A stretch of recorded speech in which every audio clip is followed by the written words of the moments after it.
अस्सलाम वालेकुम, मेरा नाम है ज़ैम यूनुस। आज की वीडियो में हम कुछ स्टडी करने वाले कुछ इंपॉर्टेंट टर्म्स जो कि ज़्यादातर कम्पिटिटिव एग्जाम में पूछी जा सकती हैं और पूछी भी जाती हैं। तो ये वो इंपॉर्टेंट टर्म्स हैं जो कि बेसिकली डिफरेंट एग्जाम्स में पूछी भी गई हैं। तो जो भी स्टूडेंट्स हैं जो कि किसी कम्पिटिटिव एग्जाम्स की प्रिपरेशन कर रहे हैं तो उनके लिए जानना बहुत ज़रूरी है, यानी कि इन टर्म्स को समझना उनके लिए बहुत ज़रूरी है। तो वीडियो स्टार्ट करते हैं बिना कोई टाइम ज़ाया किए। वीडियो स्टार्ट करने से पहले मैं आपसे रिक्वेस्ट करना चाहूँगा कि अगर अभी तक आपने मेरे चैनल को सब्सक्राइब नहीं किया तो काइंडली मेरे चैनल को सब्सक्राइब कर लें ताकि आपको ऐसी मजीद इंफॉर्मेटिव और यूजफुल वीडियोस मिलते रहें। तो स्टार्ट करते हैं आज की वीडियो। तो पहली जो टर्म हमारे पास है वो है sleeping partner. One who has invested in the business but take no active part in its management. तो स्लीपिंग पार्टनर, आपको मैं पहले बताता हूँ कि एक पार्टनर होता है जो कि बिजनेस पार्टनर होता है, जो कि इन्वेस्टमेंट भी करता है और साथ साथ उसमें वर्किंग भी करता है। एक स्लीपिंग पार्टनर वो होता है जो कि किसी बिजनेस के अंदर इन्वेस्ट करता है लेकिन कोई वर्किंग नहीं करता, लेकिन जो उसका जो आउटपुट होता है, जो उसका प्रॉफिट होता है, उसमें उसके शेयर्स होते हैं, यानी कि जो प्रॉफिट होता है वो उसके साथ शेयर्स होता है। तो इसका मतलब है कि स्लीपिंग पार्टनर एक ऐसा पार्टनर है जो कि बिजनेस में तो उसने इन्वेस्ट किया होता है लेकिन बिना कोई काम के वो उससे प्रॉफिट लेता है। फॉर एग्जाम्पल मैं आपको एग्जाम्पल दे सकता हूँ, जैसे कि एक शॉप है, ठीक है, दो लोग हैं जिन्होंने बिजनेस किया है जिसमें से दोनों ने इन्वेस्ट किया हुआ है, लेकिन उसमें से एक जो है वो वर्किंग करता है जबकि एक जो है वो वर्किंग नहीं करता, लेकिन जो प्रॉफिट होता है वो उसको भी मिलता है। तो ऐसे पार्टनर को हम कहते हैं स्लीपिंग पार्टनर। आइए देखते हैं कि नेक्स्ट टर्म जो है वो हमारे पास इंपॉर्टेंट टर्म वो कौन सी है। तो वो है एडिक्शन। एडिक्शन का मतलब होता है स्टूडेंट्स किसी चीज की आदत हो जाना, किसी चीज की ज्यादा आदत हो जाना। Curving for certain drugs and food, यानी कि जैसे हम कह सकते हैं कि किसी को स्मोकिंग की एडिक्शन हो जाती है, किसी को ड्रग्स की एडिक्शन हो जाती है, किसी को फूड की एडिक्शन हो जाती है। तो एडिक्शन का मतलब है किसी की आदत हो जाना और इस तरह की आदत हो जाना कि वो उसको उस आदत से छुड़वाना बहुत मुश्किल हो जाए। तो ऐसी आदत को हम कहते हैं एडिक्शन। तो curving for certain drugs and foods जो है उसको हम कहते हैं एडिक्शन।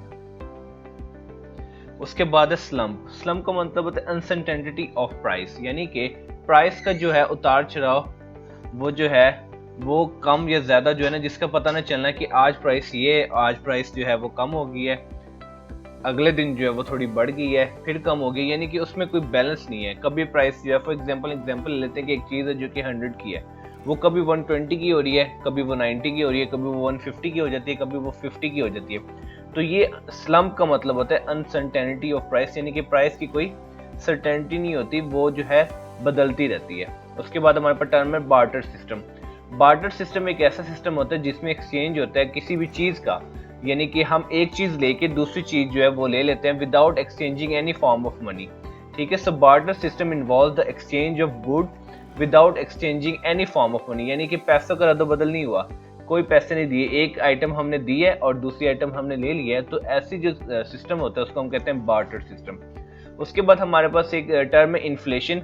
इन्फ्लेशन का मतलब है inflation is the rate of increase is prices over a given period of time, यानी कि एक गिवन पीरियड ऑफ टाइम में प्राइसेस का बढ़ते जाना। जैसे कि आपको पता है कि इन्फ्लेशन हो रही है, जैसे कि आपको पता है पाकिस्तान के अंदर जो इन्फ्लेशन हुई है इस बार, जो इस साल के अंदर, जो कि पिछले साल से बहुत ज़्यादा थी। तो प्राइसेस का बढ़ते जाना, जैसे कि हम एक एग्जांपल ले सकते हैं, जैसे पेट्रोल की प्राइस है, तो पेट्रोल की प्राइसेस का बढ़ना over a given period of time उसको हम कहते हैं इन्फ्लेशन, यानी कि एक चीज़ जो है वो पहले 100 की थी, फिर वो 120 की हुई, 140 की हुई, तो वो कंटिन्यूसली इंक्रीज हो जा रहा है over a given period of time. तो इसको हम कहते हैं इन्फ्लेशन, यानी कि प्राइसेस के अंदर उनका जो रेट है उसका इंक्रीज हो जाना। नेक्स्ट टाइम हमारे पास है बाउंडेड लेबर।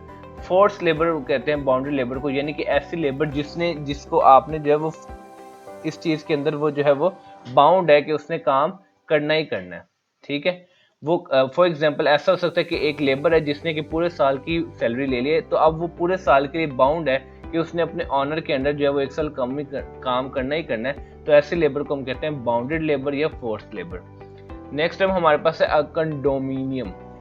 अकंडोमिनियम होता है the joint control of a state affairs by other states, यानी कि एक ज्वाइंट कंट्रोल होता है स्टेट अफेयर का दूसरे स्टेट्स की तरफ से। अब इसको बताते हैं कि जिसके अंदर सबकी जो है अथॉरिटी होती है। मैं एग्जांपल आपको ऐसे दे सकता हूँ कि एक बिल्डिंग है, एक बिल्डिंग के अंदर डिफरेंट फ्लैट्स हैं। अब वो जो डिफरेंट फ्लैट्स के अंदर हर जो ऑनर है वो जो डिफरेंट उसने फ्लैट जो वो उसका ऑनर है। अब डिफरेंट जो है एक ही स्टेट है, लेकिन वो अब उसको किसने ज्वाइन किया हुआ, डिफरेंट स्टेट्स अफेयर्स के थ्रू, यानी कि डिफरेंट अदर स्टेट्स के थ्रू उसको ज्वाइन किया गया है। So the joint control of a state affairs by other states, उसको हम कहते हैं कंडोमिनियम, यानी कि एक बिल्डिंग है उसमें 4 फ्लैट्स हैं, तो वो डिफरेंट फ्लैट्स जो है वो लिए गए हैं डिफरेंट पार्टीज की तरफ से।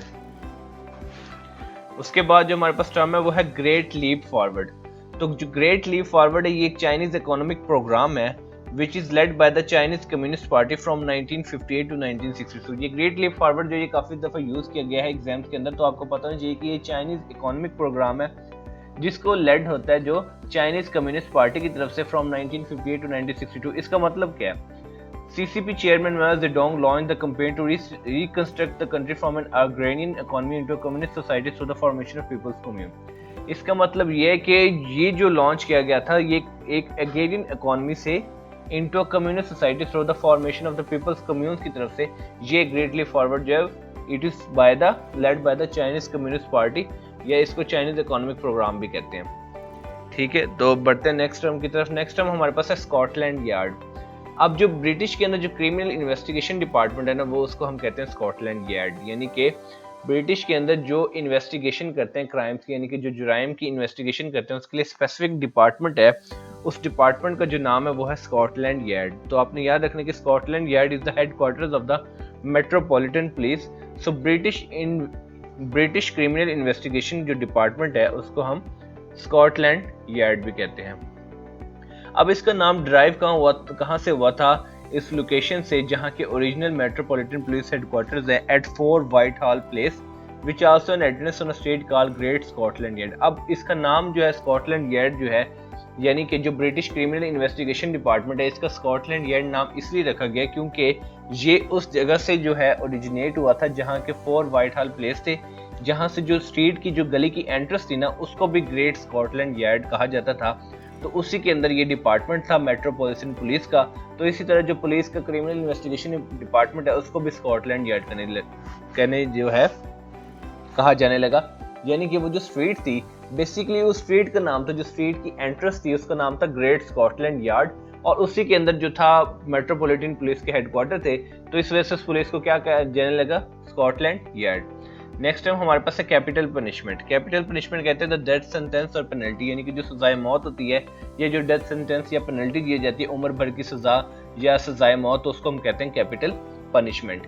उसके बाद हमारे पास टर्म है एपार्थाइड, यानी कि रेशियल सेग्रीगेशन। जात पात की तकसीम से रिलेटेड ये वर्ड है एपार्थाइड, यानी कि रेशियल सेग्रीगेशन।